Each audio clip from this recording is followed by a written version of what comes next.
Assalamu alaikum warahmatullahi. Innal hamdalillah nahmaduhu wa nasta'inuhu man yahdihillahu fala mudilla lahu wa man yudlil fala hadiya lahu. Wa ashhadu an la ilaha illallah wahdahu la sharika lahu. وأشهد أن محمدا عبده ورسوله أما بعد فأعوذ بالله من الشيطان الرجيم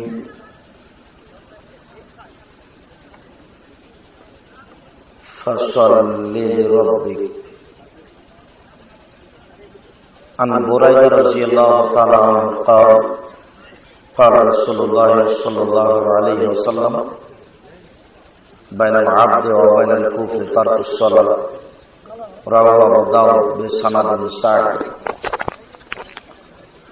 সম্মানিত উপস্থিতি, প্রশংসা আল্লাহর জন্য, শান্তি অবতীর্ণ হোক আল্লাহ রাসূলের উপর সাল্লাল্লাহু আলাইহি ওয়াসাল্লাম। আজকের দিনী বৈঠকে বক্তব্যের বিষয় সালাত, নামাজ।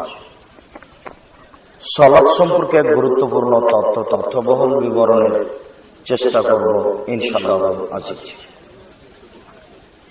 সালাত সম্পর্কে আলোচনা করতে গিয়ে আমাদের প্রারম্ভের আলোচনা হবে সালাত আদায় করতেই হবে। তারপরে সংক্ষিপ্ত কথা হবে যারা সালাত আদায় করে না তারা কেমন। তারপরের কথা যারা সালাত আদায় করে কিন্তু রাসূলের পদ্ধতিতে করে না তারা কেমন। তারপরে সংক্ষিপ্ত কথা হবে কিভাবে সালাত আদায় করতে হবে। উল্লিখিত বিষয়ের উপরে কথা বলার পূর্বে আপনাদের জন্য সংক্ষিপ্ত কয়েকটি কথা। তার প্রথম কথা হচ্ছে আমাদের জেনে রাখা ভালো হবে যে দুনিয়াতে দুটি পাপ রয়েছে যার নিজস্ব ক্ষমতা রয়েছে। সব পাপের নিজস্ব ক্ষমতা নেই। যেমন এই ছেলেরা, তোমাদের কথা বলা প্রয়োজন হচ্ছে কেন? তোমরা আশেপাশে দেখো অন্য কেউ কথা বলছে নাকি? এদিকে খেয়াল করো। মঞ্চে আমরা যারা আছি দয়া করে কথা বলার সুযোগ নিয়েন না। অপ্রয়োজনীয় মোবাইল বন্ধ রাখার জন্য আমাদের পক্ষ থেকে আন্তরিকভাবে জোরালো অনুরোধ রইল। অনুরোধ রক্ষা করে ভদ্রতা বজায় রেখে গুরুত্বপূর্ণ আলোচনা শুনবেন বলে আমাদের পক্ষ থেকে আন্তরিক দাবি। বলছিলাম দুনিয়াতে দুটি পাপ রয়েছে যার নিজস্ব ক্ষমতা রয়েছে। সব পাপের নিজস্ব ক্ষমতা নেই। যেমন জিনা একটা মহাপাপ। রাসূল সাল্লাল্লাহু আলাইহি ওয়াসাল্লাম বলেন, আল বিকরু বিল বিকরি জিলদু মিয়া তাগরিবু সানা। অবিবাহিত ছেলে মেয়ে যদি জিনা করে তাহলে তাকে 100 লাঠি পিটিয়ে এলাকা থেকে 1 বছরের জন্য তাড়িয়ে দিতে হবে। তিনি বলেন, আসাইবুজ জানিয়া রাজুল, বিবাহিত পুরুষ নারী যদি জিনা করে তাহলে তাকে ইট ঢেল পাথর দিয়ে মেরে ফেলতে হবে। বিবাহের পরে যারা জিনায় লিপ্ত হয় তাদের দুনিয়াতে বেঁচে থাকার কোনো সুযোগ নেই। তওবা করলে পাপ ক্ষমা হয়ে যাবে সেটা ভিন্ন কথা, কিন্তু অন্তত তাকে এটা জেনে নিতে হবে যে আমার বেঁচে থাকার কোনো সুযোগ নেই। দুনিয়াতে আরো পাপ আছে কিন্তু বেঁচে থাকার সুযোগ হারায় না, তাতে কিছু শাস্তি হয়। যেমন কেউ যদি চুরি করে তাহলে বিধান হলো হাত কেটে নিতে হবে, তবুও তার বেঁচে থাকার সুযোগ আছে। কেউ যদি কারো প্রতি অপবাদ লাগায় তাহলে তাকে 80 লাঠি পিটাতে হবে, এরপরেও তার বেঁচে থাকার সুযোগ আছে। কেউ যদি নেশাদার দ্রব্য মদ খায় তাহলে তাকে 40 লাঠি পিটাতে হবে, এরপরেও তার বেঁচে থাকার সুযোগ আছে। কিন্তু বিবাহ করার পরে কেউ যদি জেনায় লিপ্ত হয় তাহলে অন্তত তার বেঁচে থাকার সুযোগ নেই। এই পাপ করলো, বিচার হলো না, তওবা করলো, ইনশাআল্লাহ এই পাপ ক্ষমা হয়ে যাবে। যদি তওবা না করে তাহলে এই পাপ দুনিয়াতে তার ক্ষতি করবে না, এই পাপ বিচারের মাঠে পাপের পাল্লায় উঠে যাবে। কিন্তু দুনিয়াতে দুটি পাপ রয়েছে, যেই পাপের নিজস্ব ক্ষমতা রয়েছে, যার দুনিয়াতেই ক্ষতি করে। তার একটি পাপের নাম শিরক আর একটি পাপের নাম বিদআত। শিরক করলে অতীতের নেকি নষ্ট হয়ে যায়। শিরক করলে আল্লাহকে হেয় তুচ্ছ করা হয়, শিরক করলে আল্লাহকে উপেক্ষা করা হয়, শিরক করলে আল্লাহকে অপমান খাটো করা হয়। বিদআত করলে ইবাদত কবুল হয় না, বিদআত করলে আল্লাহ রাসূলকে উপেক্ষা করা হয়, বিদআত করলে আল্লাহ রাসূলকে হেয় তুচ্ছ করা হয়, বিদআত করলে সামনের ইবাদত কবুল হয় না। আমরা বলছিলাম দুনিয়াতে দুটি পাপ রয়েছে যার নিজস্ব ক্ষমতা রয়েছে, আরো পাপ আছে এর চেয়েও বড় আমরা মনে করতে পারি, কিন্তু তার কোনো নিজস্ব ক্ষমতা নেই। যেমন মানুষকে হত্যা করা মহাপাপ, একজন মানুষকে হত্যা করলে তেমনই পাপ হয়, সারা পৃথিবীর মানুষকে হত্যা করলে যেমন পাপ হয়। এরপরেও সে যদি তওবা করে তার পাপ ক্ষমা হয়ে যাবে। যদি তওবা না করে তাহলে এই পাপ পাপ হয়ে থেকে যাবে, বিচারের মাঠে এটা পাপের পাল্লায় উঠে যাবে, দুনিয়াতে তার ক্ষতি করবে না। আমরা খুব ভালোভাবেই জানি যে একজন মানুষ 99 জন মানুষকে হত্যা করেছিল, তারপরে একজন লোককে বলেছিল দরবেশ, আলেম নয়, দরবেশকে বলেছিল বাঁচার পথ আছে কি? সে বলেছিল না, তখন সে তাকে হত্যা করল।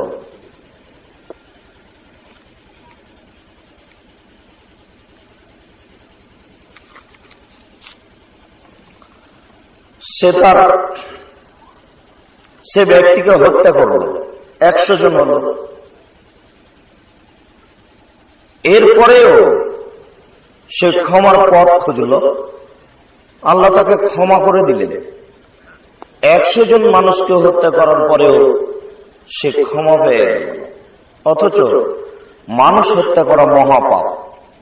মানুষ যদি মানুষ হত্যা করে তওবা করে পাপ ক্ষমা হবে, তওবা যদি না করে তাহলে এই পাপ পাপ হয়ে থেকে যাবে, বিচারের মাঠে পাপের পাল্লায় উঠে যাবে, দুনিয়াতে তার ক্ষতি করবে না। কিন্তু দুনিয়াতে দুটি পাপ রয়েছে যার নিজস্ব ক্ষমতা রয়েছে, যার দুনিয়াতেই ক্ষতি করে, পরকালে তো করে করে। বলতে পারেন পাপ দুটি কি? শিরক ও বিদআত। আমরা যেহেতু আজকের এই বিষয়ে আলোচনা করতে চাচ্ছি না, কাজে আমরা একটা সংক্ষিপ্ত টিকা রেখে যেতে পারি শিরক বিদআতের। আমার দিকে লক্ষ্য করুন, হাতের রাশি দেখে ভাগ্য পরীক্ষা করলে শিরক হয়, হাত চালিয়ে ভাগ্য পরীক্ষা করলে শিরক হয়, টিয়া পাখির মাধ্যমে ভাগ্য পরীক্ষা করলে শিরক হয়, গণকের কাছে গিয়ে হারিয়ে যাওয়া জিনিসের কথা বললে শিরক হয়, স্বামী স্ত্রীর মধ্যে ভালোবাসা সৃষ্টি করার জন্য যে কোনো কৌশল অবলম্বন করলে শিরক হয়, গরুকে লাথি মারা যায় না এই কথা বললে শিরক হয়, ধানের উপর দিয়ে জুতা পায়ে দিয়ে হাঁটা যায় না এই কথা বললে শিরক হয়, তুলসী গাছে লাথি মারা যায় না, তুলসী গাছ তুলে ফেলা যায় না এই কথা বললে শিরক হয়, জন্মদিবস পালন করলে শিরক হয়, মৃত্যু দিবস পালন করলে শিরক হয়, 16 ডিসেম্বর পালন করলে শিরক হয়, 26শে মার্চ পালন করলে শিরক হয়, 21শে ফেব্রুয়ারি পালন করলে শিরক হয়, শিখা চিরন্তন শিখা অনির্বাণ একে হিসাব করলে শিরক হয়, সংসদ ভবনে নীরবতা পালন করলে শিরক হয়, স্মৃতিসৌধকে মূল্যায়ন করলে শিরক হয়, শহীদ মিনার তৈরি করে ফুল চড়ালে শিরক হয়, শহীদ মিনারকে এইভাবে হিসাব করলে শিরক হয়, নেতা নেত্রীর ছবিকে সম্মান করে বাড়িতে ঝোলালে শিরক হয়, রাস্তাঘাটে এইভাবে উঠিয়ে রাখলে শিরক হয়, যে রাস্তাঘাটে এদেশের কাপুরুষের বাচ্চা কাপুরুষেরা তুলে রেখেছে, ওসব কাপুরুষের বাচ্চা কাপুরুষদেরকে কবর দেওয়ার জন্য মাঠে নেমেছে। ইনশাআল্লাহ সেদিন চলে আসবে যেদিন দূরে নেই। বলছিলাম অষ্টাধাতুর আংটি ব্যবহার করলে শিরক হয়, তামার বালা ব্যবহার করলে শিরক হয়, ঘড়ি জাতীয় বালা হাতে ব্যবহার করলে শিরক হয়, মায়ের কসম করলে শিরক হয়, দুই চোখের কসম করলে শিরক হয়, তামার বালা ব্যবহার করলে শিরক হয়, অষ্টাধাতুর আংটি হাতে করে দিলে শিরক হয়।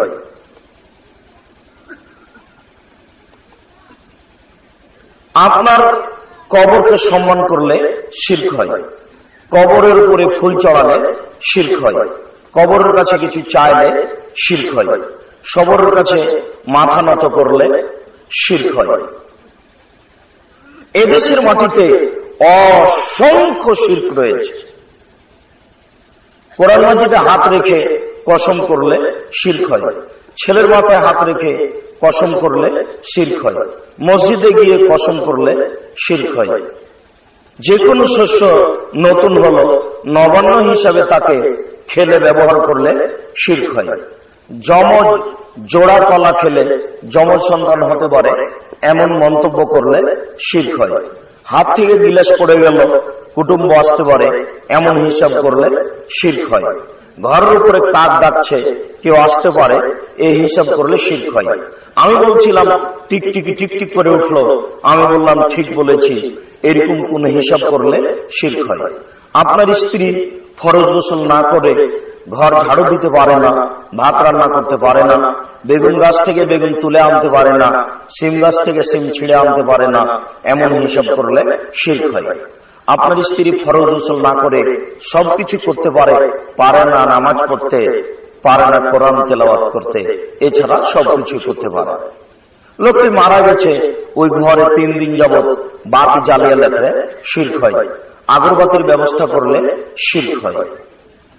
গাড়ি ছুটছে রাজশাহী থেকে বা ঢাকা থেকে, যখনই সূর্য ডুবছে তখনই গাড়িতে আলো দেওয়া হচ্ছে, বাতি দেওয়া হচ্ছে, এরকম হিসাব করলে শিরক হয়। এদেশের মাটিতে অসংখ্য শিরক রয়েছে, শিরক করলে অতীতের নেকি নষ্ট হয়ে যায়। নির্বাচন পদ্ধতিতে এসে যদি বলা যায় যে জনগণই ক্ষমতার উৎস, তাহলে শিরক হয়। আর এটাই হচ্ছে গণতন্ত্রের নীতি, যেটা একটা শিরকি প্রথা। রবি ঠাকুরের গান বললে শিরক হয়। এসব আগাছা সন্তানদের বলেছি, 18 বছর থেকে বলছি, শিক্ষা অর্জন করনি, শিক্ষা অর্জন করো, নিজে গান বানাও। যদি নিজে গান বানাতে না পারো তাহলে নজরুলের কাছে ধার নাও। নজরুল বলেছেন, চল চল চল ঊর্ধ্ব গগনে বাজে মদল, থাকবো না বদ্ধ ঘরে, দেখবো এবার জগৎটারে। আগাছা কাপুরুষের সন্তান, কাপুরুষ, নিজে বানাও, না বানালে নজরুলের ধার নাও। তুমি রবি ঠাকুরের কাছে ধার নাও কি করে? রবি ঠাকুর ধর্মের কি বুঝে, যার গোটা গানটাই হচ্ছে সেরে। তুমি এই গানকে কবর দেওয়ার জন্য জন্ম নিয়েছিলে, এটাই তোমার উচিত ছিল। মুসলমানের বাচ্চা, তুমি নিজেকে ভুলে গেছ। তুমি তো পহিলা বৈশাখ মানো, যে পহিলা বৈশাখের মুখে লাথি মারার জন্য জন্ম নিয়েছি। তুমি জানো না আমি মুসলিম চির রণবীর, মরণকে করি না ভয়, মরলে শহীদ বাঁচলে গাজী, আমার উভয়ই সমান। জেল যতটুকু সেও ততটুকু, বাইরে যতটুকু ভিতরে ততটুকু, বাইরে যতটুকু ভিতরে ততটুকু, উভয়ই সমান। আমি মুসলিম চির রণবীর। আমি কি হিন্দুর বাচ্চা যে আমি পহিলা বৈশাখে ওই পান্তা ভাত নিয়ে গিয়ে পাকুড় গাছের নিচে খাবো? আমি কি হিন্দুর ঘরে জন্ম নিয়েছি? কাপুরুষের সন্তান, কাপুরুষ। তুমি ছাটি খাস পাঠে যেটা জেনার রাইট, সে রাতকে সম্মান করো। তোমাকে কে শিক্ষিত বলেছে? তোমার বিদ্যাকে কবর দেওয়ার জন্য আমরা মাঠে এসেছি। তুমি সাবধান থাকো। তুমি জাতির জন্য আগাছা, তুমি জাতির জন্য বোঝা। এই বিদ্যা ছুড়ে মারো, যেই বিদ্যা দিয়ে দুর্নীতিবাজদের দুর্নীতি দমন করা হবে। যারা রাস্তাঘাট বন্ধ করে, যারা মানুষকে এভাবে হত্যা করে, যারা জাতির টাকা পয়সা লুটে খায়, যারা জাতির টাকা পয়সা ব্যাংক থেকে উঠিয়ে নিজের টাকা মনে করে, এই লুটারুদের লুটারি বন্ধ করতে হবে, দুর্নীতিবাজদের দুর্নীতি বন্ধ করতে হবে, এসব জুয়াচোরদের জুয়াচুরি বন্ধ করতে হবে। এই জন্য তুমি সামনে আসো। কাপুরুষের সন্তান, তুমি জুয়াচোরদের সহযোগিতা করো, আর তুমি দেখাও আমি শিক্ষিত ছেলে। ভুল সিদ্ধান্ত তোমার। তুমি আবার বিদ্যা অর্জন করো, তোমার ভুল হয়েছে। তুমি জাতিকে কি দিতে পারো? তোমার কি দেওয়ার যোগ্যতা আছে?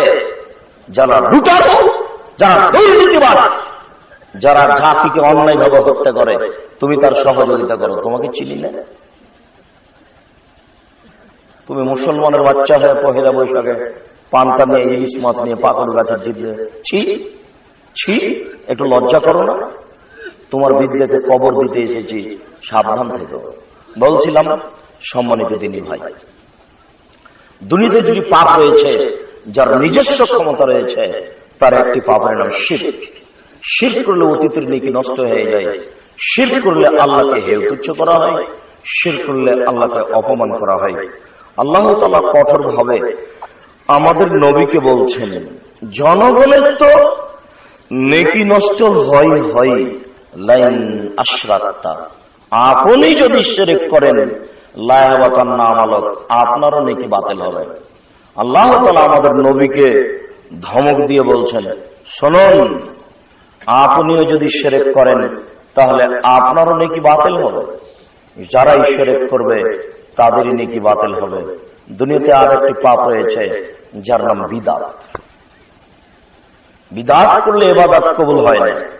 আমি আপনাদের এলাকায়, অন্তত এই এলাকাতে নতুন, আমি বিশ্বাসী যে আমাদেরকে অবগত আছেন, এরপরে জায়গা হিসেবে নতুন, কাজে আপনাকে আমি সম্পূর্ণ বেদাতের কোন তালিকা দিচ্ছি না, এতটুক সংক্ষিপ্ত যে ওই যে মহিলা বৈঠকে বলেছে, আপনার ওই পুরুষের বৈঠকে লোকটা বলেছে মাগরিবের পরে 6 রাকাত সালাতুল আওয়াবিন নামাজ পড়লে 12 বছরের নেকি হয়, এই কথাটা মিথ্যে, এ হাদিস জাল।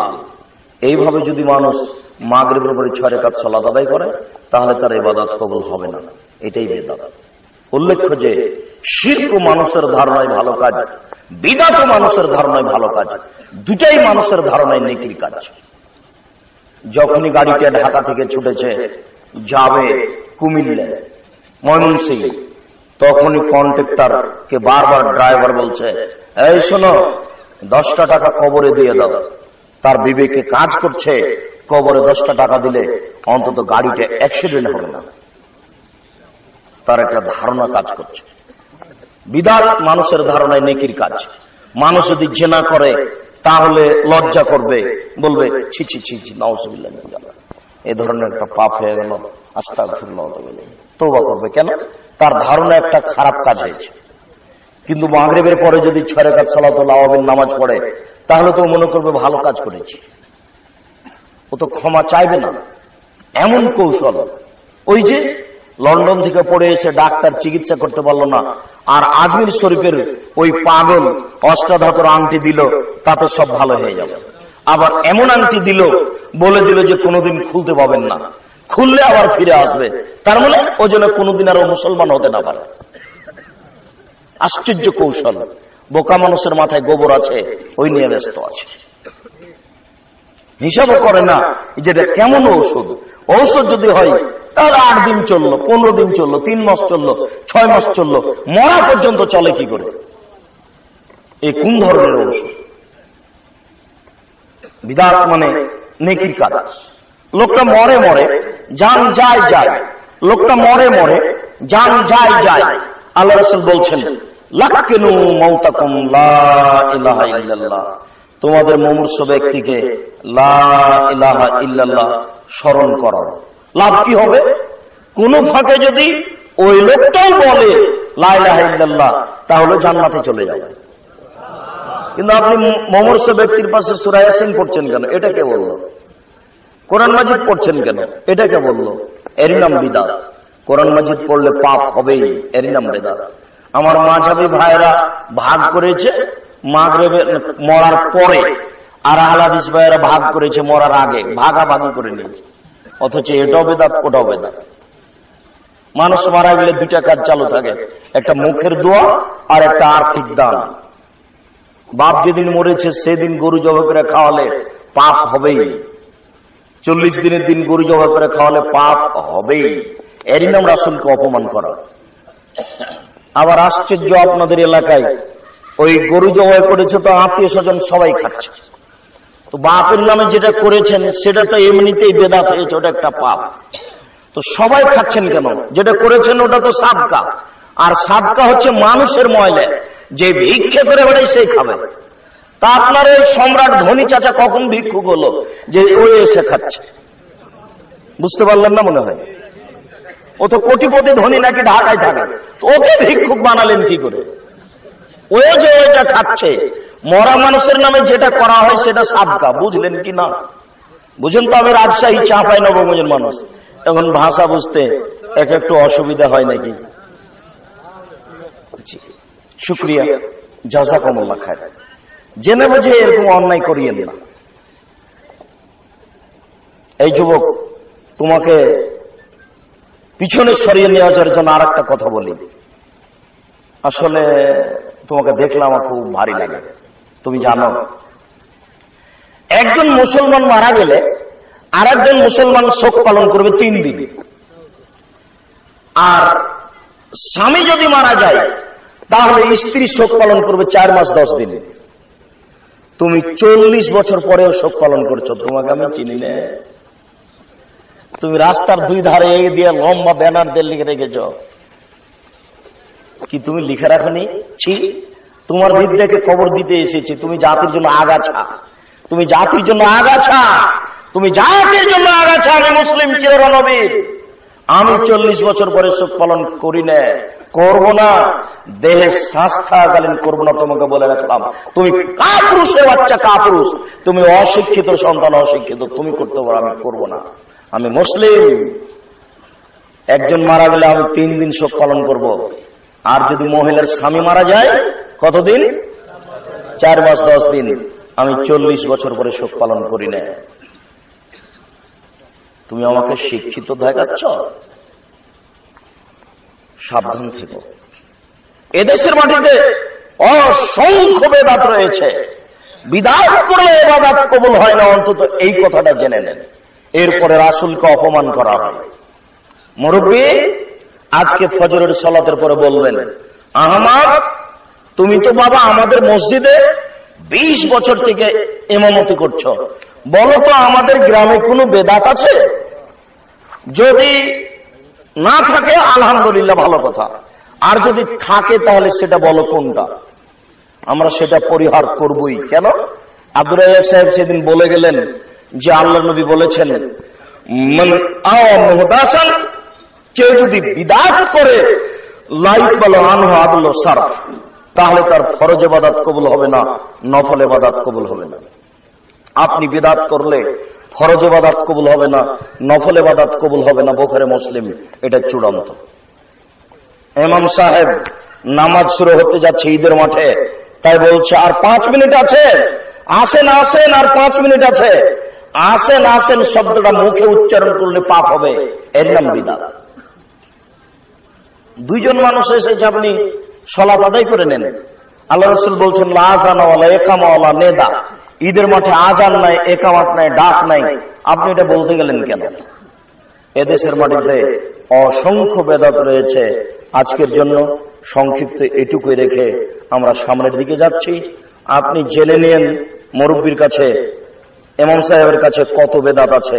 উনি যদি বলেন বেদাত নেই, তাহলে এই কথা মিথ্যা হয়েছে। গোটা গ্রামটা বেদাতে পূর্ণ হয়ে আছে। আমি আপনাকে কথায় কথায় দেখাতে পারি। আপনার ঘুম থেকে নিয়ে আবার ঘুমানো পর্যন্ত আমি শত শত হাজারো হাজার দেখাতে পারি। এক মমর্ষ ব্যক্তিকে শুরু করে জানাজা মাটি দেওয়া পর্যন্ত 241টা বেদাত আছে। এলাকা ভিত্তিক আরো বেশি হতে পারে। তার মধ্যে সূচনাতে আপনাকে একটা দেখিয়েছি, একটু আরেকটা দেখাই। মানুষ অসুস্থ হলে দেখতে যেতে হবে, তো মসজিদে টাকা নিয়ে হাত তুলে দোয়া করলেন, মানে ওটা হলো বিদআত। আল্লাহ রাসূল করেননি যেটা, সেটা আপনি করতে গেলেন কেন? ইবাদতের নামে, কল্যাণের নামে সাবধান থাকুন। সম্মানিত উপস্থিতি, আজকে আমাদের আলোচনা সালাত। সালাত বলতে হবে নামাজ নয়। মনে রাখা ভালো হবে, প্রথমত নাউনের পরিবর্তন হয় না, নামের পরিবর্তন হয় না। কোরআন বাংলা তো কোরআন, কোরআন ইংরেজি তো কোরআন, কোরআন উর্দু তো কোরআন। নাম, নাউন এর পরিবর্তন হয় না। আল্লাহ বলছেন, আল্লাহর নবী বলছেন ইসলাম নির্ভর করে 5টা জিনিসের উপরে। সে নামগুলি আল্লাহ রাসূল উল্লেখ করেছেন। 1 কালেমা, 2 সালাত, 3 সিয়াম, 4 যাকাত, 5 হজ। হজ ঠিকই আছে, যাকাত ঠিক আছে, কালেমাও ঠিক আছে। মধ্যে নামাজ সালাত পরিবর্তন হয়ে নামাজ হয়েছে, আর সিয়াম পরিবর্তন হয়ে রোজা হয়েছে। আপনি কি মনে করছেন কোন রহস্য নেই? বিশাল রহস্য লুকিয়ে আছে।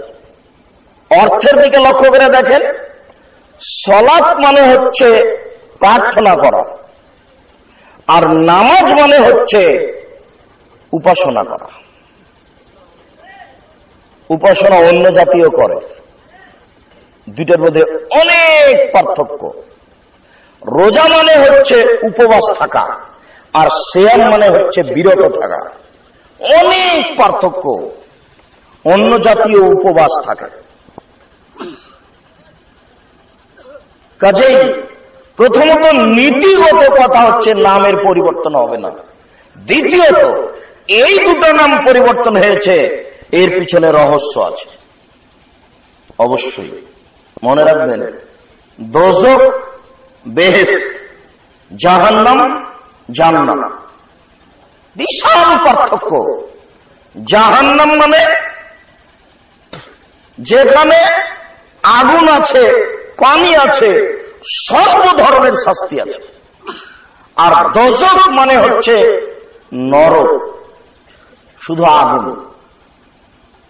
অনেক পার্থক্য। কিয়ামত পর্যন্ত জাহান্নামকে দোজখ দিয়ে বোঝানো যাবে না।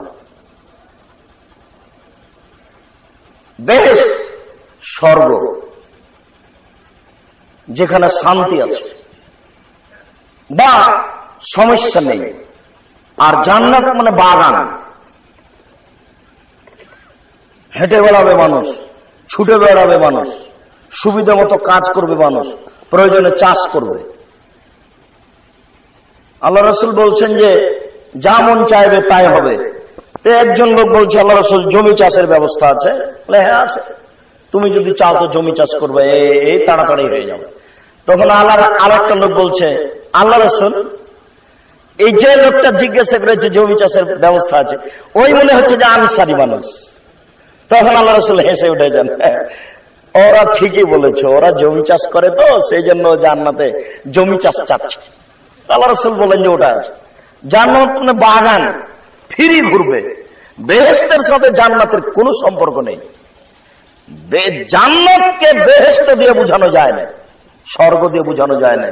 যারা নাম পরিবর্তন করেছে তাদের উদ্দেশ্য খারাপ আছে। খোদা, খোদ মানে নিজ, আর আমানে এসেছে। খোদা মানে নিজে এসেছে। যেই দিন এসেছে তার আগের দিন ছিল না, আর যে এসেছে সে একদিন চলে যাবে। নাউজুবিল্লাহ, আল্লাহকে খোদা বলা যায় না। আল্লাহ হচ্ছে জাতি নাম। ওইসব বোকা মানুষের নীতি হয়ে যাচ্ছে। মেহরাবের ডান দিকে লেখা আছে মসজিদে যে আল্লাহ, আর বাম দিকে লেখা আছে মোহাম্মদ। আপনি জানেন এটা কত খারাপ বাক্য? এর অর্থ হলো আল্লাহ মোহাম্মদ, মোহাম্মদই আল্লাহ। ওই যে যারা কবর পূজা করছে, যারা জিকির করছে, যারা বলছে যে সবকিছু টাকা পয়সা আল্লাহ মোহাম্মদকে দিয়েছেন, আর মোহাম্মদ সব টাকা পয়সা খাজা মঈনুদ্দিন চিশতি আর জালালউদ্দিন সিলেটি এরাকে দিয়ে আল্লাহ রাসূল দুনিয়া থেকে চলে গেছে। ওরাই এগুলো করেছে। আল্লাহ মোহাম্মদ, মোহাম্মদ আল্লাহ। ওটা আপনার মসজিদের দুই দিকে আছে। সেদিন সাভারে গেছি তো আহলে হাদিসের মসজিদে, এটা নাউজুবিল্লাহ মিন যালিক। এটা কি মাযহাবী মসজিদ, হানাফি ভাইদের মসজিদ? বললেন না।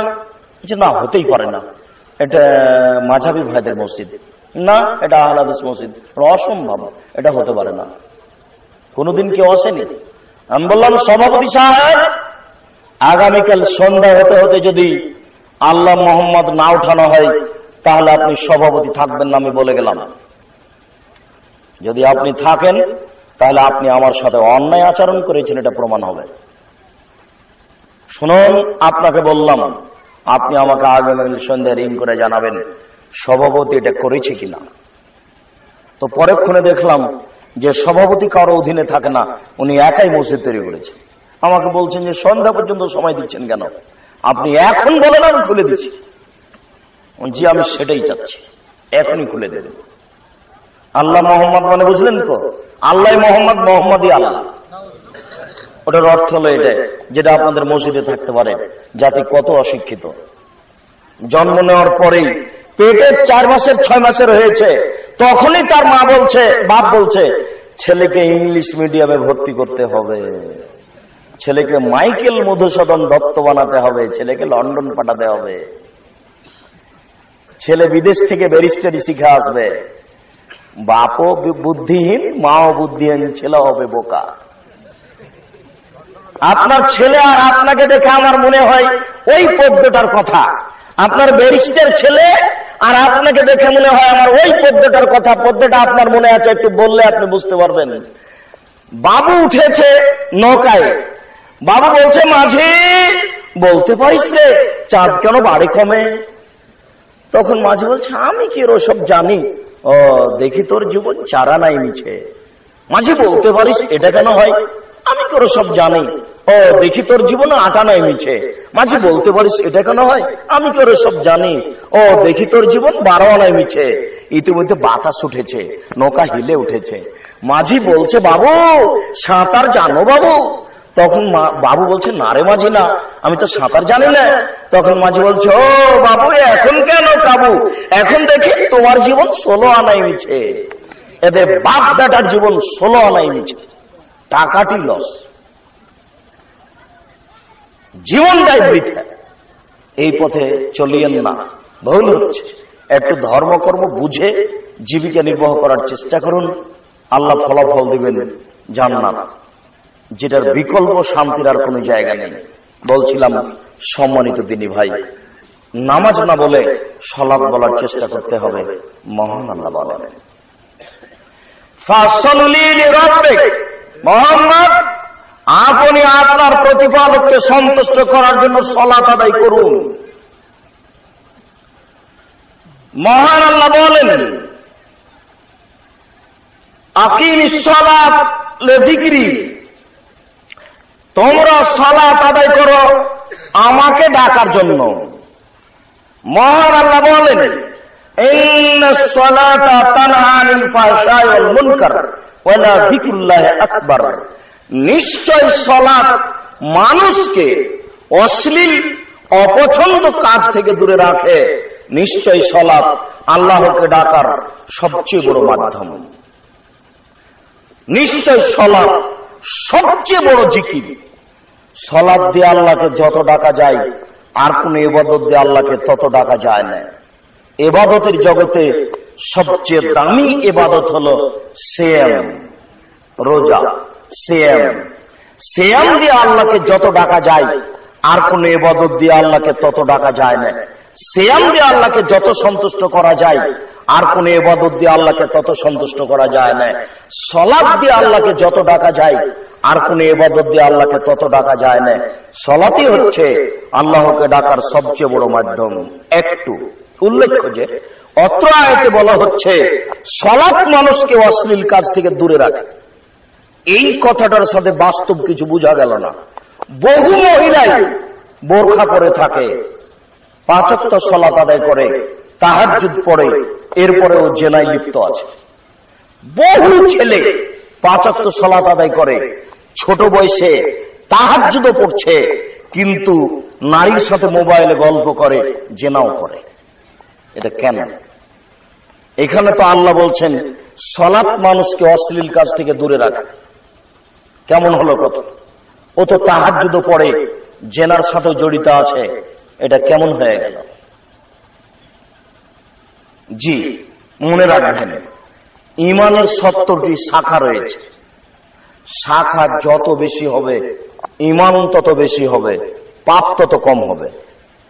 শাখা যত কম হবে ইমান তত কম হবে, পাপ তত বেশি হবে। কথাটা একটু খেয়াল রাখবেন। ইমান যত বেশি হবে তত কি কম হবে? পাপ তত কম হবে। আর ইমান যত কম হবে পাপ তত বেশি হবে। এই লোকটা তাহাজ্জুদ পড়ে বটে, কিন্তু ইমান কম, এই জন্য এইসব পাপ হচ্ছে। আর ওই মেয়েটা বলছে যে ছাড়ো বোরকা, বোরকা পরে, বোরকা যারা পরে তারাও জেনা করে। তার মানে ও নগ্ন ল্যাংটা হয়ে আছে, এটাই তার কাছে ভালো। ও বুদ্ধি না, অশিক্ষিতা নারী, ওটা আপনারই মেয়ে।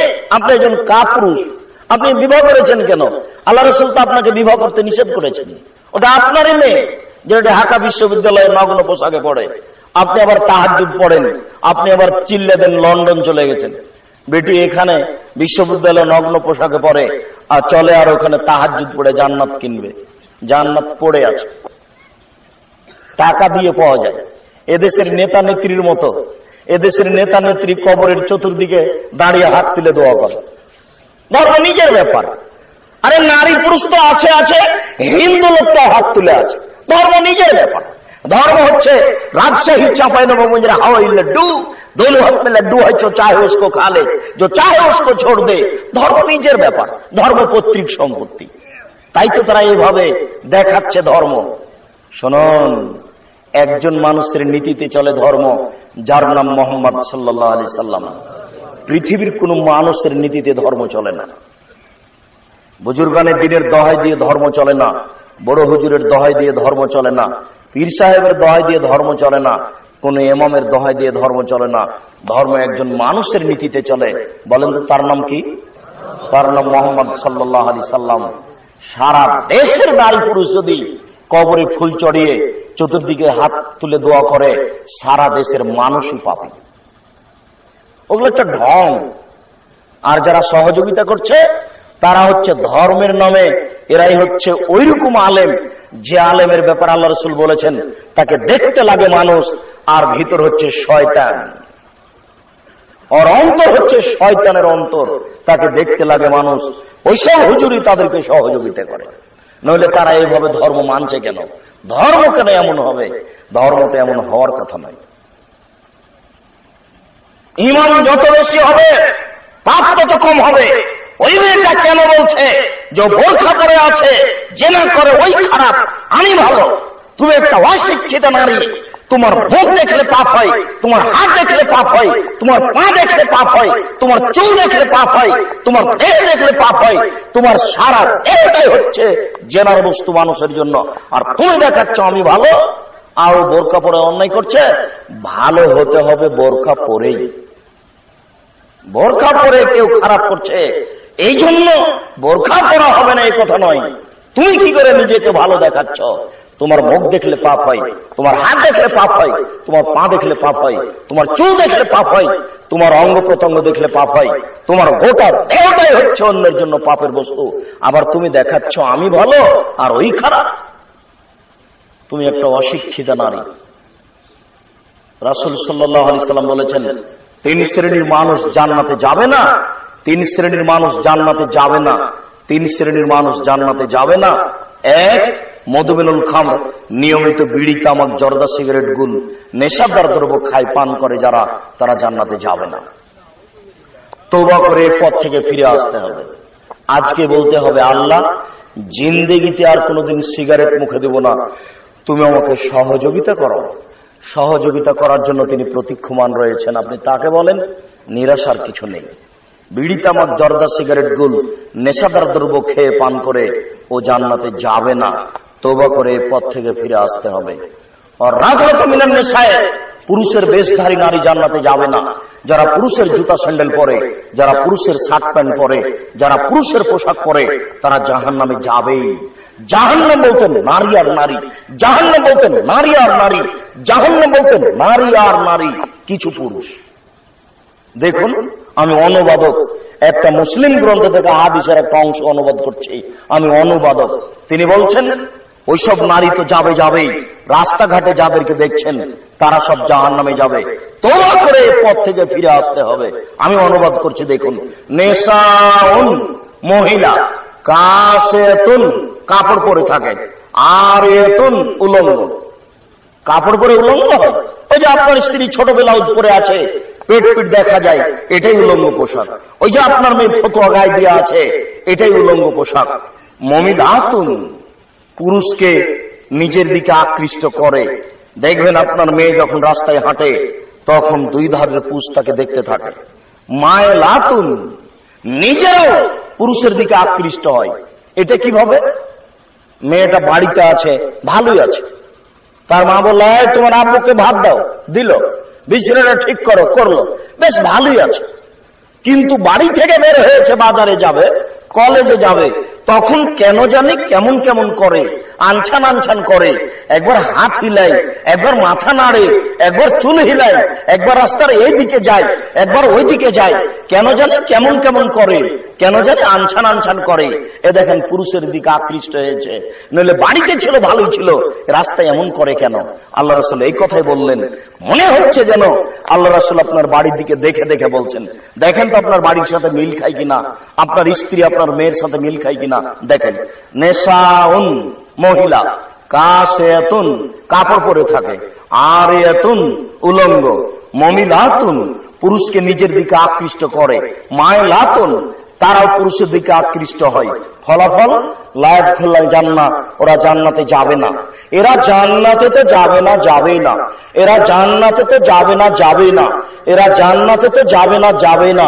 সামনের বাক্যে আল্লাহ রাসূল বলছেন, ওয়ালা ইয়াজিদনা রিহাহা ফাইনা রিহাহা তুজাদু মিন কাসমাসিরাতি কাদা ওয়া কাদা, এসব নারী জান্নাতের গন্ধ পাবে না, যে জান্নাতের গন্ধ 1 বছরের দূরত্ব পথ থেকে পাওয়া যায়। এটা হলো জান্নাত। এখানে একটা দ্রুতগামী ঘোড়া দৌড়াতে আরম্ভ করেছে। 1 বছর দৌড়িয়ে যত পথ যাবে, সেই পথের মাথায় গিয়ে যদি আপনি দাঁড়ান, তাহলে জান্নাতের গন্ধ পাবেন। এইসব নারী জান্নাতে তো যাবে না, যাবে না, জান্নাতের গন্ধও পাবে না। আমি অনুবাদক, আপনাকে অনুবাদ করে শোনালাম, আপনি সাবধান থাকুন। আবার এটা গাজীপুর, গাজীপুর মানে মনে কিছু নিয়েন না, আমি দুঃখিত। আপনাদের বাড়ি ঘর কেন এমন আমি বুঝতে পারলাম না, প্রায় বাড়ি ফাঁকা, এইদিকে একটা ঘর, এদিকে একটা ঘর, মধ্যে গরুর গাড়ির রাস্তা, আবার আপনি বলছেন আমি আহলে হাদিস। এটা হয় কি করে? জোর করে আহলে হাদিস হবেন নাকি? আমি বুঝতে পারলাম না, এসব বাড়িতে আপনার স্ত্রী মেয়েরা থাকে কি করে? আমরা যদি আসি আপনার বাড়িতে, তাহলে আমাদেরকে ওইভাবেই থাকতে হবে ট্রেন স্টেশনে থাকি যেভাবে। ট্রেন স্টেশনে আরো 5 জন আছে, আমাদের পরিবারও বোরকা পরে আছে। আপনার বাড়িতে আসলে আপনার বাড়িকে আমরা ট্রেন স্টেশনই মনে করি, এটা বাড়ি নয়। দেখেন 1999টা বাড়ি ঘেরা নাই, পাশের যেটা আছেন এখনই নিয়ে চলেন বক্তব্য বন্ধ করে, আমি দেখাচ্ছি এই বাড়ি চলবে না, এটা আহলে হাদিসের বাড়ি নয়, চলেন না দেখাচ্ছি। একটা বাড়ি ঠিক আছে, এটা আমি বিশ্বাস করি না। ঘটনা এমন কেন আমি বুঝতে পারলাম না। ওইটা ময়মনসিংহ, জামালপুর, ওরা ধর্ম মানে না মানা ভিন্ন কথা, ওদের তো বাড়ি ঘেরা আছে, আছে, আবার ডবল বাড়ি তাদের, একটা ভিতর বাড়ি একটা বাহির বাড়ি। রাখাল কিষান বাহির বাড়িতে থাকে, ভিতর বাড়িতে যায় না। ওরা এমন হলো, আপনারা কেন এমন হলেন? গাজীপুর, খুলনা, ফরিদপুর, আপনার ওই কুমিল্লা, ওইদিকে সাতক্ষীরা, সব একই রকম। এইদিকে একটা ঘর, ওইদিকে একটা ঘর, মধ্যে গরুর গাড়ির রাস্তা। কিভাবে সংসার চালায় না বুঝতে পারি না। জোর করে আমিন বলে আহলে হাদিস হওয়ার চেষ্টা করিয়েন না, ভুল হিসাব। ওদের টুঙ্গির আখেরে মোনাজাত করাই হবে। সারা পৃথিবীর সবাই যদি টুঙ্গির আখেরে মোনাজাতে উপস্থিত হয়, সবাই পাপী, সবাই হবে। এটা হচ্ছে রাসূলকে অপমান করা কাজ। সেদিন আপনাকে আমি বললাম না, বলতে পারেন দুনিয়াতে একটা ইবাদত আছে, যে ইবাদত করতে গেলে মানুষ আল্লাহর মেহমান হয়, দুনিয়াতে আর কোন ইবাদতে মানুষ আল্লাহর মেহমান হয় না। বলেন তো সেই ইবাদতটা কি? হজ। তাহাজ্জুদ পড়লেও মানুষ আল্লাহর মেহমান হয় না, রমজান মাসে সিয়াম পালন করলে মানুষ আল্লাহর মেহমান হয় না, কিন্তু হজ করতে গেলে মানুষ কি হয়? আল্লাহর মেহমান হয়। আর একটা কথা মনে রাখবেন, আরাফার মাঠে যত মানুষের পাপ ক্ষমা হয়, দুনিয়াতে আর কোনদিন আর কোন জায়গায় তত ক্ষমা হয় না। তাহলে সবচেয়ে দামি জায়গা কোনটা হলো বলেন তো? আরাফার মাঠ। আমাদের ধারণাই কাবা ঘরের ইমাম ভালো মানুষ, তো কাবা ঘরের ইমাম আরাফার মাঠে এই ৭৮ লক্ষ হাজি আল্লাহর মেহমান বা 1 কোটি আল্লাহর মেহমানকে নিয়ে আখেরি মোনাজাত করেন না কেন? ও আল্লাহর মেহমানকে নিয়ে আরাফার মাঠে আখেরি মোনাজাত চলে না। আরে ঢাকা টুঙ্গিতে তুরাগ নদীর তীরে পেশাব পায়খানার উপরে আখেরি মোনাজাত চলে। এ তো কানাকে হাইকোর্ট দেখানোই হলো। আশ্চর্য, বুঝতেও চায় না, বুঝার প্রয়োজন মনে করেন। মাথায় গোবর থাকার মতো কেউ ভাবেও না, ভাবা প্রয়োজনও মনে করে না যে ওখানে আখেরি মোনাজাত চলে না তো এখানে চলে কেন। এরই নামে বিদআত। যে কাজ ইবাদত আল্লাহ রাসূল করেননি সে ইবাদত করে জান্নাত কেনার চেষ্টা করিয়েন না। জান্নাত সহজে পাওয়া যায় না, জাহান্নাম সহজে পাওয়া যায়। আপনি সাবধান থাকুন। বলছিলাম মহান আল্লাহ বলেন, হাফিজু আলাস সালাওয়াত ওয়াস সালাতুল উস্তা, তোমরা 5 ওয়াক্ত সালাত আদায় করো, বিশেষভাবে আসরের সালাত আদায় করো নির্ধারিত সময়ে সুন্দর করে। 5টায় আসরের সালাত হবে না, 5:30টায় 6টায় হবে না, 3:30টায় 3:45টায় এইরকম সময় আসরের সালাত আদায় করতে হবে। এটাই চূড়ান্ত, বিকল্প পথ থেকে ফিরে আসতে হবে। বলছিলাম মহান আল্লাহ বলেন, কাদ আফলাহাল মুমিনুন আল্লাযীনা হুম ফি সালাতিহিম খাশিউন, ওরাই সফল হলো যারা ভয় ভীতি নিয়ে সালাত আদায় করলো। ভয় ভীতি নিয়ে সালাত আদায় করলে সফল হবেন ইনশাআল্লাহ। এতক্ষণ পর্যন্ত সংক্ষিপ্ত বিবরণে আমরা বুঝতে পারছিলাম সালাত আদায় করতে হবে। রাসূল সাল্লাল্লাহু আলাইহি সাল্লাম বলেছেন, ইসলাম নির্ভর করে 5টি জিনিসের উপরে, তার 2 নম্বর হচ্ছে সালাত। রাসূল সাল্লাল্লাহু আলাইহি সাল্লাম মুআজকে বললেন, মুআজ ইন্নাকা তাতি আহলা কিতাবিন ফাদউ ইলা শাহাদাতিন লা ইলাহা ইল্লাল্লাহ ওয়া আন্না মুহাম্মাদুর রাসূলুল্লাহ, তুমি ইহুদি খ্রিস্টানদের নিকটে যাচ্ছ, তুমি সর্বপ্রথমে মানুষকে বলো, তারা বলবে আমি সাক্ষ্য দিচ্ছি আল্লাহ ব্যতীত কোনো মাবুদ নাই, আমি সাক্ষ্য দিচ্ছি মুহাম্মদ আল্লাহ রাসূল, হাইনুম আতাউ লিযালিক। তারা যদি এলে মেনে নেয় তাহলে তুমি বলবে ইন্নাল্লাহ কাদ ফারাজ আলাইহিম খামসা সালাওয়াতিন ফিল ইয়াউমিল লাইলা, আল্লাহ 24 ঘন্টায় 5 ওয়াক্ত সালাত ফরজ করেছেন।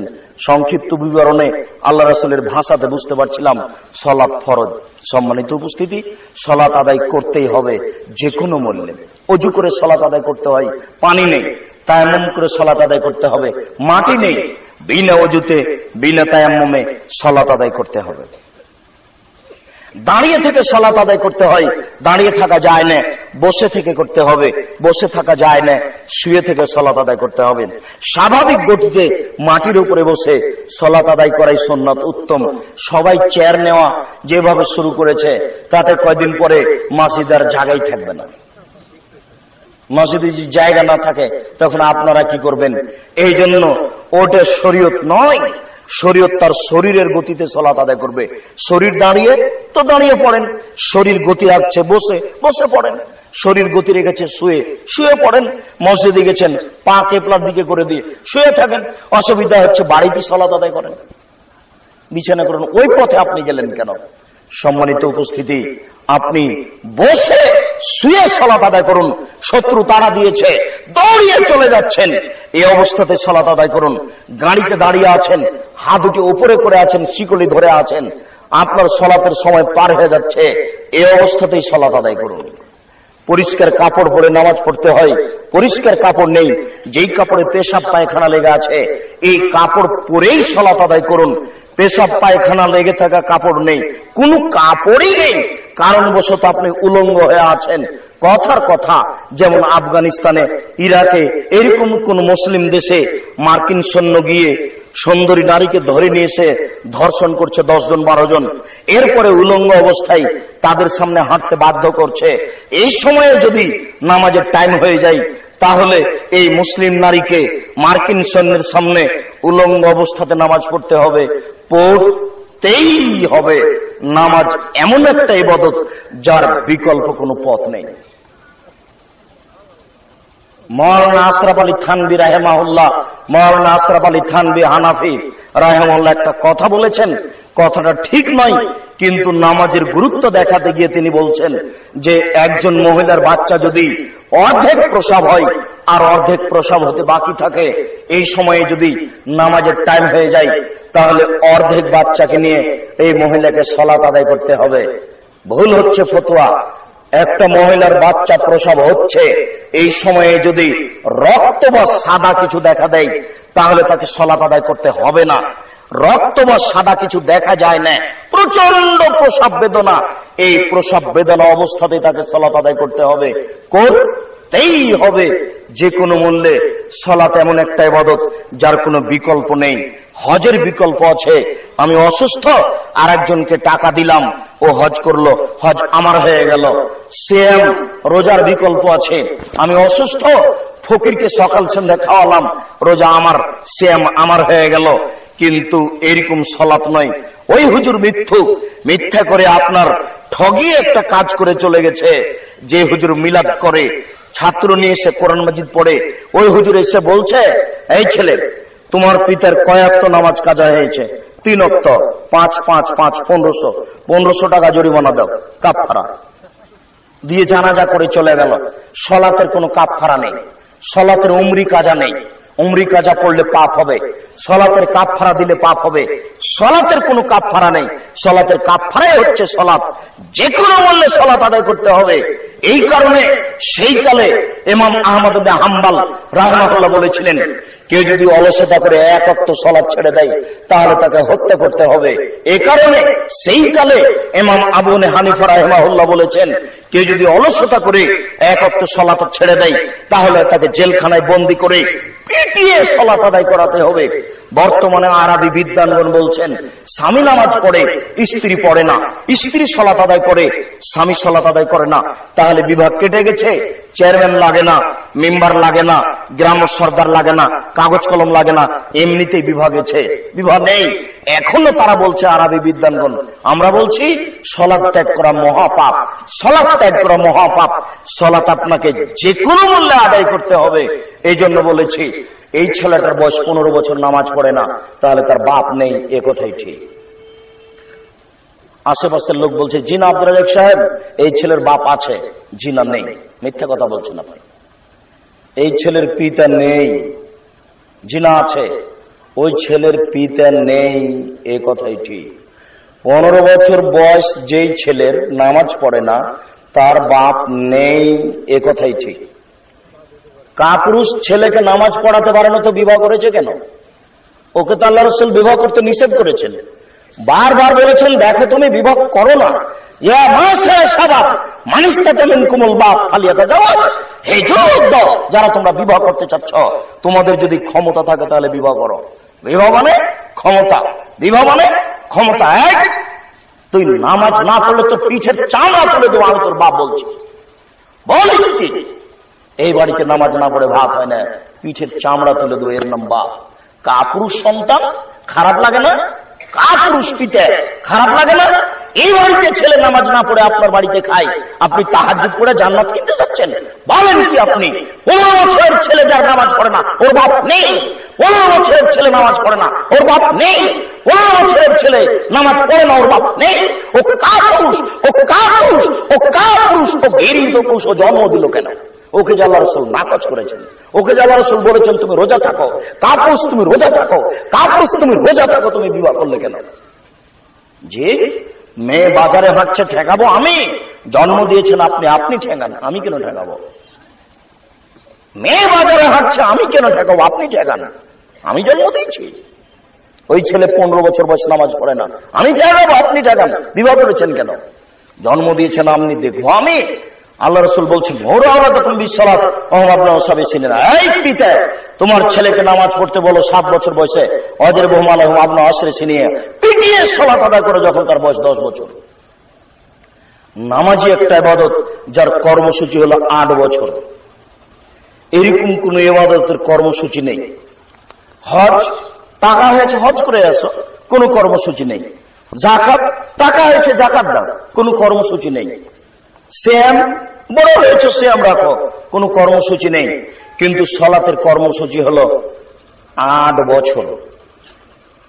কিভাবে? 7 বছরে শুরু হয়, আদর করে, আব্বু সালাত আদায় করো, আব্বু সালাত আদায় করো, আব্বু সালাত আদায় করো। এটা কতদিন চলবে? 10। কয় বছর হলো?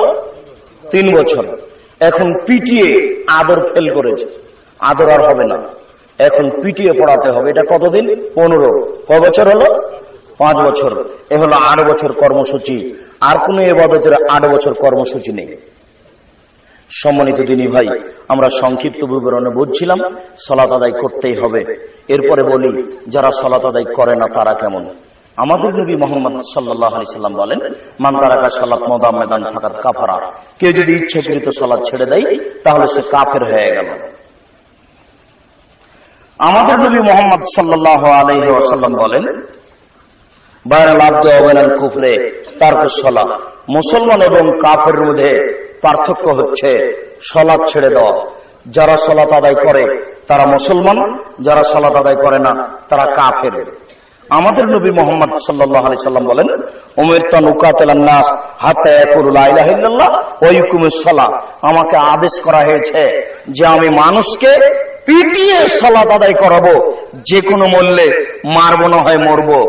যদি তারা লা ইলাহা ইল্লাল্লাহ বলে, সালাত আদায় করে, আশা মুমিন্নি দিমাহুম ওয়ালাহুম, তাহলে তাদের টাকা, সম্পদ, রক্ত নিজেকে নিরাপদে করে নিল। কেউ যদি সালাত আদায় না করে তাহলে তার জমি জায়গা লুটে নেওয়া যায়। কেউ যদি সালাত আদায় না করে তাহলে তাকে হত্যা করা যায়। এই হাদিসের ভিত্তিতে ওই ইমাম আহমদ বিন হাম্বল সেই কালে বলেছেন, অলসতা করে কেউ নামাজ না পড়লে তাকে হত্যা করতে হবে। আমরা বলছি হত্যা করতে হবে না, তাকে পিটিয়ে সালাত আদায় করাতে হবে। এটাই শরীয়ত। সালাত আদায় না করলেও কাফের হয়ে যায়। সংক্ষিপ্ত বিবরণে বুঝলাম সালাত আদায় না করলে মানুষ কাফের হয়ে যায়। এরপর আমরা বলি যারা সালাত আদায় করে কিন্তু রাসূলের পদ্ধতিতে করে না তারা কেমন? আল্লাহ তাআলা বলেন, ফাওয়াইলুল লিল মুসাল্লিন। অমনোযোগ সহকারে সালাত আদায় করে যারা, তারা জাহান্নামে যাবে। নামাজ পড়ে মানুষ জাহান্নামে যাবে, এই কথা আল্লাহ তাআলা বলেছেন। নামাজ পড়ে মানুষ জাহান্নামে যাবে, এই কথা আল্লাহ তাআলা বলেছেন। নামাজীকে আল্লাহ রাসূল হত্যা করতে বলেছেন। আমার দিকে দেখেন, নামাজীকে আল্লাহ রাসূল হত্যা করতে বলছেন। অবাক কাজ, অবাক কথা। আবু সাইদ খুদরি জি, পূর্ব দিক থেকে কতগুলি লোক বের হবে, তারা সালাত আদায় করবে। তোমরা তোমাদের সালাতকে তাদের সালাতের তুলনায় একেবারে কম মনে করবে। সিয়ামাকুম মা সিয়ামিহিম, তোমরা তোমাদের সিয়ামকে তাদের সিয়ামের তুলনায় একেবারে কম মনে করবে। আমালাকুম মা আমালিহিম, তোমাদের তাসবিহ তাহলিল জিকির আজকারকে তাদের তুলনায় একেবারে কম মনে করবে। একটা পাখা দেখতে একেবারে কম মনে করবে। শেষ পর্যন্ত আল্লাহ রাসূল বললেন, শোনো, ইন্নামা তাজিদুনা ফাকতুলহুম, তোমরা যদি এই নামাজি, রোজাদার, তাসবিহকারীকে পাও তাহলে হত্যা করো, কুরবানি করো। বুখারী মুসলিম। শুনুন, আল্লাহ রাসূল সালাত আদায়কারীকে হত্যা করতে বলছেন, আল্লাহ রাসূল সিয়াম পালনকারীকে হত্যা করতে বলছেন। এখনো থামেননি। আল্লাহ রাসূল আরেকটা বাক্য বলছেন, ইন্নামা তাজিদুনা ফাকতুলহুম ওয়া ইন্না মিনাল আজরি লিমান কাতালাহুম, যারা তাদের হত্যা করতে পারবে তারাই সবচেয়ে বেশি নেকি পাবে। এটা কেমন হলো? যারা তাদের হত্যা করতে পারবে তারাই সবচেয়ে বেশি নেকি পাবে। সালাত আদায়কারীকে তো হত্যার যোগ্য, ওকে হত্যা করতে হবে, এটা তো হলোই। আবার যারা হত্যা করবে তারা সবচেয়ে বেশি নেকি পাবে।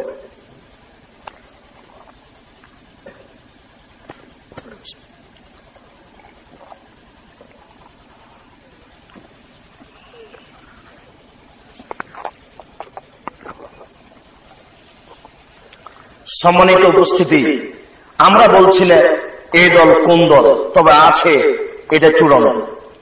যদি চোখ খুলনা মওলানা আব্দুর রব একজন সুযোগ্য সুদক্ষ পণ্ডিত বলছেন এই দল টুঙ্গির দল। আমরা বলি না এই দল টুঙ্গির দল, আমরা বলতেও চাচ্ছি না। তবে এই কথা চূড়ান্ত, এক শ্রেণীর নামাজিকে আল্লাহ রাসূল হত্যা করতে বলেছেন। আপনি খুঁজেন তারা কারা। এক শ্রেণীর রোজাদারকে আল্লাহ রাসূল হত্যা করতে বলেছেন। এক শ্রেণীর তাসবিহ তাহলিলকারীকে আল্লাহ রাসূল হত্যা করতে বলেছেন। আল্লাহ রাসূল বললেন, তোমরা আঙ্গুলে তাসবিহ গণনা করো, সুবহানাল্লাহ আলহামদুলিল্লাহ বলো। এখন দেখা যাচ্ছে মানুষ তাসবিহ দানায় তাসবিহ গণনা করছে, এটাই হলো বিদআত। সারা পৃথিবীর মানুষ যদি তাসবিহ দানায় তাসবিহ গণনা করে, সারা পৃথিবীর মানুষই গুনাহগার। এরাই রাসূলকে অপমান করে। তাসবিহ দানা তো আছে, এখন আবার মেশিনে তাসবিহ গণনা করছে। আল্লাহ রাসূলও বলছেন ওরা বেশি বেশি তাসবিহ গণনা করবে, ওদের কুরবানি করতে হবে। আমি অনুবাদক, আমি বলি না যে একে কুরবানি করেন, আপনাকেই বের করতে হবে সে কে। যে হাদিস আমি বলছি এ হাদিস বুখারীতে 18 বার এসেছে, 18 বার।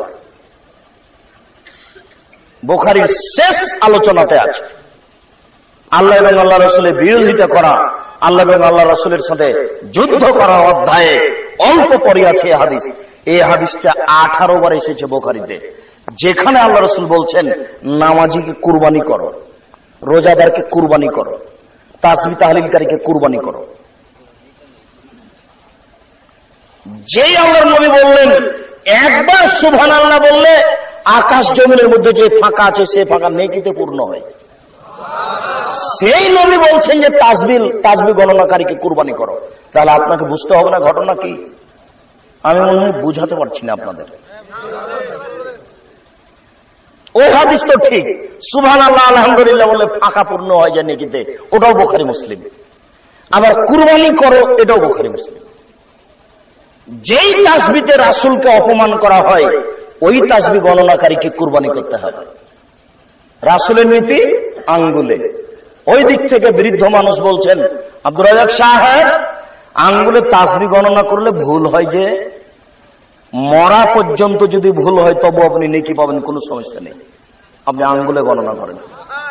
আজ থেকে আপনি আঙ্গুলে গণনা করেন, একদিনও যদি ঠিক না হয় তবু নেকি পাবেন। কেন? এটাই রাসূলের সুন্নাত।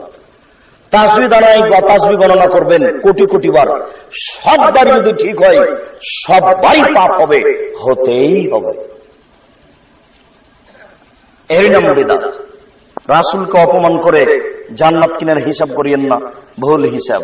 আমরা সংক্ষিপ্ত বৈঠকে দেখাচ্ছিলাম যারা রাসূলের পদ্ধতিতে সালাত আদায় করে না তাদের কি হবে। আল্লাহ রাসূল বলেছেন আসওয়া সারিক মায়াসরিকু সালাত, সবচেয়ে বড় চোর হচ্ছে যে সালাত চুরি করে।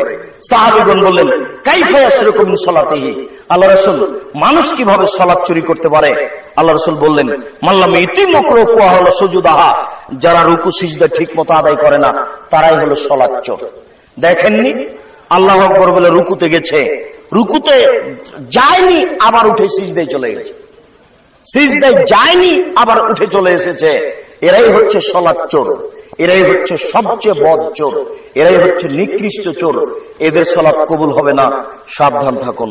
সংক্ষিপ্ত বিবরণে বলছিলাম যারা রাসূলের পদ্ধতিতে সালাত আদায় করে না তাদের কি হবে অবস্থা। আল্লাহ রাসূল বলেছেন তারা ফেরাউনের সাথে উঠবে, হামানের সাথে উঠবে, তারা কারুনের সাথে উঠবে কিয়ামতের মাঠে। নামাজ পড়ার পরেও মানুষ ফেরাউনের সাথে উঠবে, এর চেয়ে দুঃখজনক কি হতে পারে? পৃথিবীতে সবচেয়ে বদ মানুষ হলো ফেরাউন।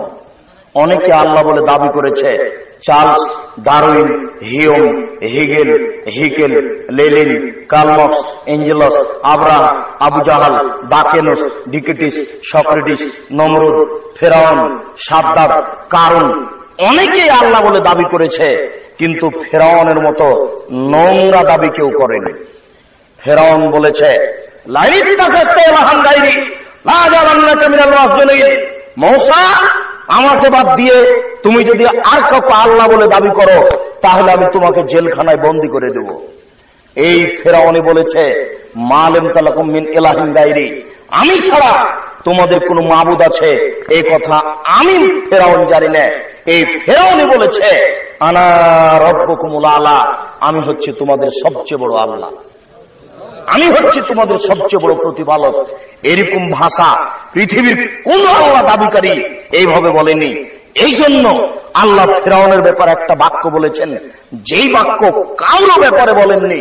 আল্লাহ বলছেন এই ফেরাউন আলিয়ামুনা জিকা বিবাদানিকা লিতাকুনা লিমান খালফাকা মিনাল আয়া, ফেরাউন তোমাকে চিরদিনের জন্য রেখে দিলাম, কিয়ামত পর্যন্ত তোমাকে জীবজন্তু কীটপতঙ্গ মাটিতে খাবে না। তোমার লাশ দেখে মানুষ উপদেশ গ্রহণ করবে। ফেরাউন মনে রেখো তুমি দুনিয়া থেকে বিদায়ী হয়ে গেছো। তুমি মনে রেখো মানে পৃথিবীর মানুষ মনে রাখবে ফেরাউন তোমার লাশ মাটিতে খাবে না, কোন পশু প্রাণী খাবে না, কোন মাছ খাবে না, কোন দিন লাশ নষ্ট হবে না কিয়ামত পর্যন্ত। এরকম বাক্য আল্লাহ ফেরাউন ছাড়া আর কারো ব্যাপারে বলেননি। সে যত বড়ই পাপী হোক না কেন, দুঃখজনক হলেও সত্য, যারা নামাজ পড়ছে ঠিক মতো পড়ে না ওরা ফেরাউনের সাথে উঠবে। এর চেয়ে দুঃখজনক কথা আছে? নামাজ পড়ার পরেও সম্মানিত উপস্থিতি, সংক্ষিপ্ত যেহেতু আমি ক্লান্ত বোধ মনে করছি আর আমাদের অনেক দীর্ঘ পথ, আপনাদের বসে থাকা দেখে খুব ভালো লাগছে। এরপরে আমি বাকি আলোচনা সংক্ষিপ্ত করে দিচ্ছি। বাকি আলোচনা আপনি ইন্টারনেটে দেখতে পারেন, মোবাইলও দেখতে পারেন, www.জুমার খুতবা আব্দুর রাজ্জাক বিন ইউসুফ। আপনি এইভাবে ক্লিক করে টান দিয়ে দেখুন, বিস্তারিত আছে, অনেক আলোচনা আছে, পিস টিভিতেও আছে, প্রায় মোবাইলে আছে, এখান থেকে আপনি দেখতে পারেন। আজকের জন্য আপনাকে আমি সংক্ষিপ্ত দেখাই। আমার দিকে লক্ষ্য করুন। আল্লাহু আকবার বলে সালাত আরম্ভ করবেন। আল্লাহু আকবার বলার পূর্বে বিসমিল্লাহ বলবেন না। আল্লাহু আকবার বলার পূর্বে কোনো কথা নেই। আল্লাহু আকবার বলার পূর্বে অজু করার পূর্বে পেশাব পায়খানার প্রয়োজন থাকলে সেরে আসেন। পেশাব পায়খানায় যখন বসবেন তখন বলবেন বিসমিল্লাহ আল্লাহুম্মা ইন্নী আউযু বিকা মিনাল খুবুসি ওয়াল খাবাইস। যদি বিসমিল্লাহ ছেড়ে দেন তাহলে শয়তান লজ্জাস্থান দেখতে পাবে, ক্ষতি করতে পারবে না। আর যদি বিসমিল্লাহ বলেন তো ক্ষতি করা তো দূরের কথা, দেখতেই পাবে। এবার উঠে আসছেন, গোফরানাকা বলেন, পানি দিয়ে পবিত্রতা অর্জন করেন, ঢেল টিস্যু পেপার দিয়ে নয়। আগে ঢেল পরে পানি, এ কথা মিথ্যে। আগে টিস্যু পেপার পরে পানি, এ কথা মিথ্যে। পানি দিয়ে পবিত্রতা অর্জন করেন। পানি নেই, ঢেল বা টিস্যু দিয়ে পবিত্রতা অর্জন করেন। ঢেল নিয়ে 40 কদম হাঁটতে হবে, পায়ের উপরে পা উঠাতে হবে, খক খক করে গলার শব্দ করতে হবে। এটা হলো বেহায়াই, এটা হলো লজ্জা না থাকার প্রমাণ। এটা একটা হারাম, নাজায়েজ, নোংরা, জঘন্য, বর্বর কাজ। এই লোকটা একটু আগে বলছে যে হাঁটুর উপরে কাপড় উঠলে ফরজ তরক হয়। এই লোকটা আবার হাঁটুর উপরে কাপড় করে এইভাবে কুলুক ধরে হেঁটে বেড়াচ্ছে মানুষ সমাজে। আচ্ছা, ও ধরলো, তাকে পবিত্রতা অর্জন করতে হলো, তার স্ত্রীকে ধরা লাগবে না? ওর স্ত্রী পবিত্রতা অর্জন করবে না? ধর্ম একটা মানে নিজের ব্যাপার। ও যদি 4 দিন কুলুক নিয়ে হেঁটে বেড়াই, এরপরে যদি আবার পেশাবে বসে, পানি খরচ করার জন্য বসে, আবার পেশাব আসবে, তার মানে ওটা তার ধান্দা হয়ে গেছে। হবে 40 ঘন্টা যদি হেঁটে বেড়াই, 40 ঘন্টা তো হেঁটে বেড়াবে না, আবার পেশাবের প্রয়োজন হবে। একটা কথার কথা বললাম বেশি করে, 2-3 ঘন্টা যদি হাঁটে, এরপরে আবার যখন এই ঢেলটা টিস্যু পেপার ছেড়ে দিবে তেমনই পেশাব আসবে। কেন? এটা তার ধান্দা। আল্লাহ রাসূল বলছেন পেশাব আসুক, কাপড় ভিজে যাক, তাতে তোমার কি আছে যায়। তুমি অজু করলে একটু পানি নিয়ে লজ্জাস্থান সামনাসামনি এভাবে ঝেড়ে দাও, তাহলে তোমার যত সন্দেহ আছে সব দূর হয়ে যাবে। তুমি সহজকে ভারী করলে কেন? আল্লাহু আকবার বলার পূর্বে কোনো কথা বলা যাবে না। চট করে ওই বেদাতটার কথা মনে পড়লো। মুয়াজ্জিন সাহেব আজান দেওয়ার পূর্বে বলছে, আপনারা উঠুন, ঘুমের চেয়ে নামাজ উত্তম। এই কথা বললেই পাপ হবে, এই কথা বললেই রাসূলকে অপমান করা হবে। কেন? আল্লাহ রাসূল আগে এই কথা বলতে বলেননি। তিনি মুয়াজ্জিনকে বলেছেন তুমি শুরু করো, আল্লাহু আকবার। কাজে এখন যদি কেউ আল্লাহু আকবার বলার পূর্বে বলে আপনারা উঠুন, ঘুমের চেয়ে নামাজ উত্তম, তাহলে প্রথম যেটা হলো সেটা রাসূলকে অপমান করা হলো। আর দ্বিতীয় যেটা হলো সেটা হলো বিদআত, এর আর ইবাদত কবুল হবে না।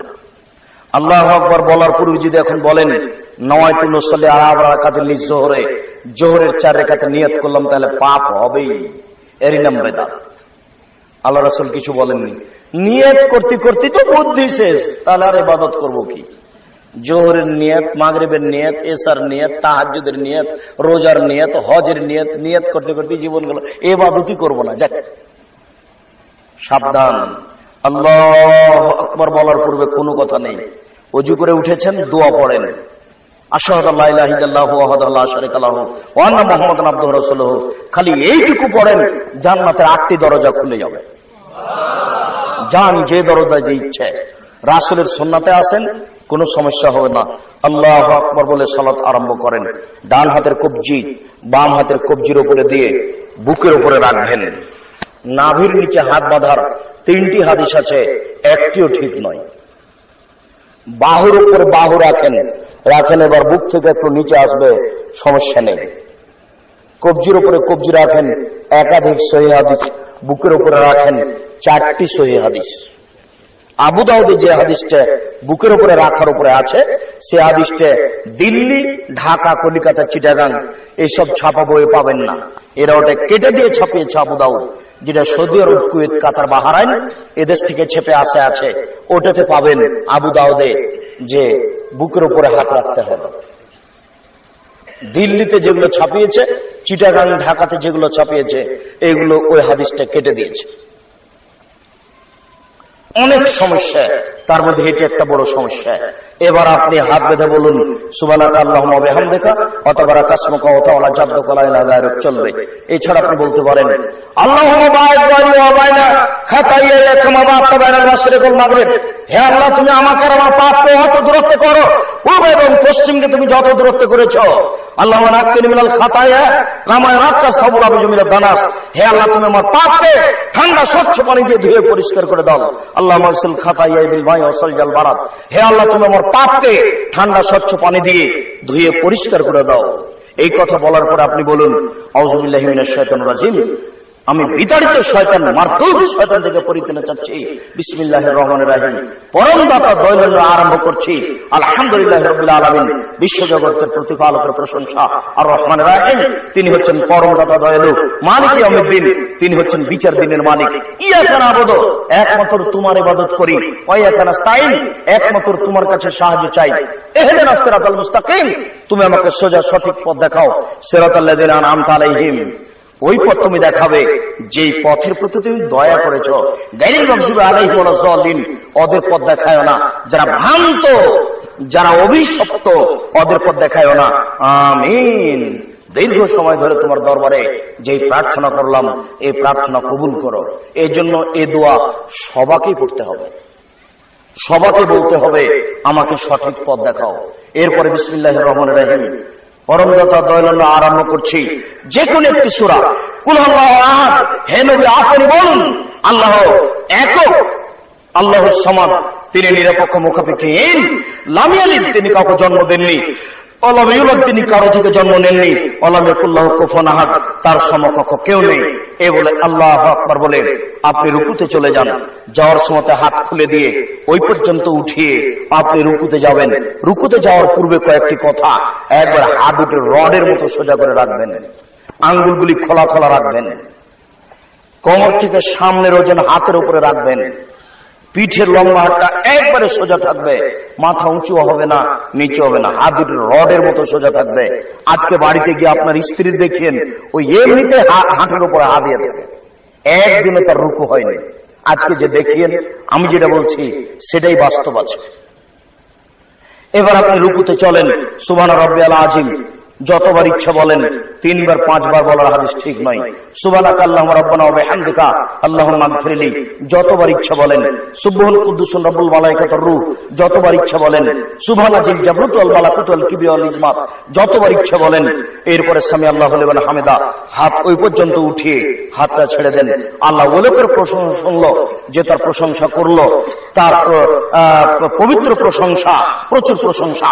মিনাস সামাতে, আকাশ পরিমাণ প্রশংসা, মিলালার জমিন পরিমাণ প্রশংসা, মিলাবা বাইনাহুমা, আকাশ জমিনের মধ্যে যে ফাঁকা রয়েছে এই পরিমাণ প্রশংসা, মিলাবা শাইতা মিন শাইইন বাদু, এরপরে তুমি যত প্রশংসা চাও তত তোমার প্রশংসা। আমি জানি না তুমি যে কত প্রশংসা চাও। এই দাঁড়িয়ে দাঁড়িয়ে আপনি দোয়া পড়তে থাকেন, হাত ছেড়ে থাকবেন। রুকু থেকে উঠে আপনি হাত বাঁধবেন না, হাত ছেড়ে রাখতে হবে, এটাই ঠিক। এরপর আপনি সিজদায় চলেন। সিজদায় যাওয়ার পূর্বে জরুরি কথা, আপনি 2 হাতের আঙ্গুল জমা জমা করে কানের পাশে রাখবেন, কোন এভাবে উঠে রাখবেন যেন পেটের নিচ দিয়ে ছাগলের বাচ্চা পার হতে পারে। এতদিন পর্যন্ত যেভাবে সিজদা করছিলেন, আজকে নাক এবং কপাল তার চেয়ে 8-10 আঙ্গুল আগিয়ে রাখবেন, যাতে করে পিঠের লম্বা হাতটা একবারে সোজা হয়ে যায়, আর পা দুটি এইভাবে জমা লেগে থাকবে, 2 পায়ের মাঝে ফাঁকা থাকবে না। ওই যে মাযহাবী ইমাম সাহেব বলেছেন ডান পায়ের বৃদ্ধ আঙ্গুল নড়তে পাবে না, এই কথাটা মিথ্যে। যখন আপনি সিজদায় যাবেন তখন 2 পা জমা লেগে যাবে। কথা বুঝতে পারলেন না মনে হয়? 2 পা জমা লেগে যাবে, কোন এভাবে উঠে থাকবে। নারী পুরুষ একই ব্যাপার। যেসব নারী বুককে উরুর সাথে লাগিয়ে আঁটো সাঁটো হয়ে সিজদা করছে, ওদের সালাত হবে না, ওদের সালাত হবে না, ওদের সালাত হবে না। নারীদের পৃথক করে সালাত আদায় করতে হবে, এর প্রমাণে কোনো সহি হাদিস নাই। 4টি মানুষের জাল হাদিস আছে যে বুককে উরুর সাথে লাগিয়ে রাখতে হবে। আয়েশা রাদিয়াল্লাহু তাআলা এইভাবে সালাত আদায় করতেন না। পুরুষ নারীর সালাতের কোনো পার্থক্য নেই, এতটুক যে ইমাম যদি নারী দাঁড়ায় সামনে যেতে পাবে না, এটুকু পার্থক্য। নারী ইমামের যদি ভুল হয় তাহলে হাততালি দিয়ে তাকে সংশোধন করবে, সুবহানাল্লাহ নয়, এটুকু পার্থক্য, এছাড়া কোনো পার্থক্য নেই। এবার আপনি সিজদায় চলেন, সিজদায় বলেন সুবহান রাব্বিয়াল আলা, যতবার ইচ্ছা বলেন সুবহুন কুদ্দুসুন রব্বুল মালাইকাতুর রূহ, যতবার ইচ্ছা বলেন সুবহানাকা আল্লাহুম্মা রাব্বানা ওয়া বিহামদিকা আল্লাহুম্মা ইগফিরলি বলেন, নইলে বলেন সুবহান আল্লাহু ইন্নী আউযু বিকা আল্লাহুম্মা ইন্নী আসআলুকা আল্লাহুম্মা ইগফিরলি কুল্লাহু দিক্কাহু যুল্লাহু ওয়া আখিরাহু ওয়া লা নিয়াতাহু সিররা। হে আল্লাহ, তুমি আর আগের পাপ, পরের পাপ, ছোট পাপ, বড় পাপ, প্রকাশ্য পাপ, অপ্রকাশ্য পাপ, জীবনে যত পাপ করেছি সমস্ত পাপ তুমি ক্ষমা করে দাও। এটা সিজদায় বলা হয়। যতবার ইচ্ছা বলেন, উঠে আসেন আল্লাহুম্মা ইগফিরলি ওয়ারহামনি ওয়াহদিনি ওয়াফিনি ওয়ারযুকনি। হে আল্লাহ, তুমি আমাকে খেতে দাও, আমার প্রতি দয়া করো, আমাকে হেদায়েত দাও। আবার চলেন আপনি আরেক সিজদা করেন, এ হলো 1 রাকাত, এইভাবে আরেক রাকাত, এ হলো 2 রাকাত। আত্তাহিয়াতের বৈঠকে বসেন, বাম পায়ের পাতার উপরে বসবেন, ডান পা এইভাবে দাঁড় করে রাখবেন। এবার সালামের বৈঠকে বসেছেন, 1 রাকাতে সালাম আছে, তা হচ্ছে বিতর। 2 রাকাতে সালাম হচ্ছে, তা হচ্ছে ফজরের সালাত। 3 রাকাতে সালাম আছে, তা হচ্ছে মাগরিবের সালাত। 4 রাকাতে সালাম আছে, তা হচ্ছে জোহর, আসর, এশার সালাত। যখনই সালামের সালাত হবে তখন পাটা বাম দিকে বের করে দিবেন আর নিতম্ব মাটির উপরে রেখে দিবেন। বাম হাতের আঙ্গুল জমা জমা করে হাঁটুর উপরে রাখবেন, ডান হাতের এই কনিষ্ঠ আঙ্গুল দুটি জমা করে তৃতীয় আঙ্গুলের নখের উপরে বৃদ্ধা আঙ্গুল রেখে এইভাবে বৃদ্ধা আঙ্গুলের পরে আঙ্গুলটি নড়াতে থাকবেন অবিরাম। আমার দিকে দেখেন, এইভাবে হাতের গতি থাকবে। আবার দেখেন, এই 2টি আঙ্গুল জমা করে নেন, তৃতীয় আঙ্গুলের নখের উপরে বৃদ্ধা আঙ্গুলের পেট রাখেন, এরপরে হাঁটুর উপরে রেখে দিয়ে অবিরাম নাড়াতে হবে, একবার উঠাতে হবে। এটা একটা ভারতের সুন্নাত, এ ব্যাপারে জাল জয়ী ভুয়া হাদিস নাই। কিয়ামত পর্যন্ত একবার উঠানো প্রমাণ হবে না, অবিরাম উঠাতে হবে। আত্তাহিয়াত পড়েন, দোয়া আপনার দরুদ পড়েন, এরপরে দোয়ায়ে মাসুরা, আল্লাহুম্মা ইন্নী যালামতু নাফসি যুলমান কাসীরা। হে আল্লাহ, জীবনে খুব পাপ করেছি, তুমি আমাকে ক্ষমা করো। ফাগফিরলি, তুমি আমাকে ক্ষমা করো। মাগফিরাতু মিন ইনদিক, ক্ষমা তোমার পক্ষ থেকে হয়ে থাকে। ওয়ারহামনি ইন্নাকা আনতাল গফুরুর রহিম, তুমি যে ক্ষমাশীল, তুমি যে দয়াশীল, তুমি ক্ষমা না করলে কে ক্ষমা করবে? এরপরে বলুন আল্লাহুম্মা ইন্নী আউযু বিকা মিন আযাবি জাহান্নাম। হে আল্লাহ, আমি জাহান্নামের আযাব থেকে বাঁচতে চাচ্ছি। আউযু বিকা মিন আযাবিল কবর, আমি কবরের শাস্তি থেকে বাঁচতে চাচ্ছি। আউযু বিকা মিন ফিতনাতিল মাসীহিদ দাজ্জাল, আমি দাজ্জালের ফিতনা থেকে বাঁচতে চাচ্ছি। আল্লাহুম্মা আউযু বিকা মিনাল মাসাব ওয়াল মাগরাম, আমি বড় পাপ কর্য থেকে বাঁচতে চাচ্ছি। এরপরে আপনার যত দোয়া আছে কোরআনের সব পড়েন। রব্বির হামহুমা কামা রাব্বায়ানি সাগীরা, আল্লাহুম্মা ইন্নাকা আফুবুন তুহিব্বুল আফওয়া ফা'ফু আন্নী, যত হাদিসের দোয়া আছে আপনার অনুকূলে হলে পড়েন। এরপরে আসসালামু আলাইকুম রাহমাতুল্লাহ, আসসালামু আলাইকুম রাহমাতুল্লাহ। সালাত শেষ হয়ে গেল, আল্লাহকে ডাকা। এখন যা আসলো সেটা জিকির। আল্লাহু আকবার, আস্তাগফিরুল্লাহ, আস্তাগফিরুল্লাহ, আস্তাগফিরুল্লাহ, আল্লাহুম্মা আনতাস সালাম ওয়া মিনকাস সালাম, তাবারাকতা ইয়া জাল জালালি ওয়াল ইকরাম। অনেক দোয়া, আয়াতুল কুরসি, ইখলাস, ফালাক, নাস, এরপরে আরো তাসবিহ, তাহলিল, জিকির, আজকার। আসসালামু আলাইকুম রাহমাতুল্লাহ, আসসালামু আলাইকুম রাহমাতুল্লাহ, এভাবে হাতটি উঠিয়ে দোয়া করে বিহাক্কি লা ইলাহা ইল্লাল্লাহ, এভাবে মেরে দেওয়া, এটা হলো আল্লাহ রাসূলকে অপমান করা। এরকম ইবাদত চলবে না। সালাম ফেরার পরে দীর্ঘ সময় জিকির করুন। জি, আমিন আমিন সুম্মা আমিন বলে বক্তব্য শেষ করতে হবে। সম্মানিত উপস্থিতি, আমরা আলোচনার শেষে চলে এসেছি। আমরা চিরদিন থাকবো না। আব্দুল্লাহ বিন ফজল রাহিমাহুল্লাহ 4 ঘন্টা থেকে 8 ঘন্টা বক্তব্য দিতেন, এরপর আর নেই। আজকে আমি আমি ভাবছিলাম যে গাড়িতে অনেক বই আছে, আমরা যেখানে যাই সেখানে বই নিয়ে যাই, এই জন্য যে অনেক জায়গাতে আমরা যেতে পারবো না, মানে মানুষ আমাদেরকে মানবে না। কিন্তু বই আর ছুঁড়ে মারলে কোথায় ছুঁড়ে মারবে, এই টেবিল থেকে না ওই টেবিল, বা কেউ পড়বে। এই জন্য এটা একটা বড় খিদমত মনে করি। আর রাস্তাঘাট মিথ্যা বই পুস্তকে ভর্তি হয়ে আছে, এই জন্য আমরা বিভিন্ন বিষয়ে বই লিখতে চাচ্ছি, তাফসিরও লিখেছি। আজকে মনে হয় 2 পাঠের কয়টা যেন আছে আপনার তাওজিহুল কোরআন, আপনি দেখুন প্রথম পাঠ বা দ্বিতীয় পাঠ বইগুলি সংগ্রহ করুন, আর অন্যান্য বইগুলি সংগ্রহ করুন। সেগুলো মনে হয় 50 টাকা না কত টাকা। দেখুন, আল্লাহ আমাদের যারা মারা গেছে তুমি তাদের কবরের শাস্তি মাফ করো, আমরা যারা অসুস্থ তুমি তাদের আরোগ্য দান করো, আমরা যারা বেঁচে আছি তুমি তাদেরকে তোমার রাসূলের পদ্ধতি অনুযায়ী চলার তৌফিক দান করো। এই দাবি, এই দাওয়া, এই দোয়া রেখে আজকের আলোচনা এখানে শেষ করছি। সুবহানাকাল্লাহুম্মা ওয়া বিহামদিকা আশহাদু আল্লা ইলাহা ইল্লা আনতা আস্তাগফিরুকা ওয়া আতুবু ইলাইক। আসসালামু আলাইকুম ওয়া রাহমাতুল্লাহ।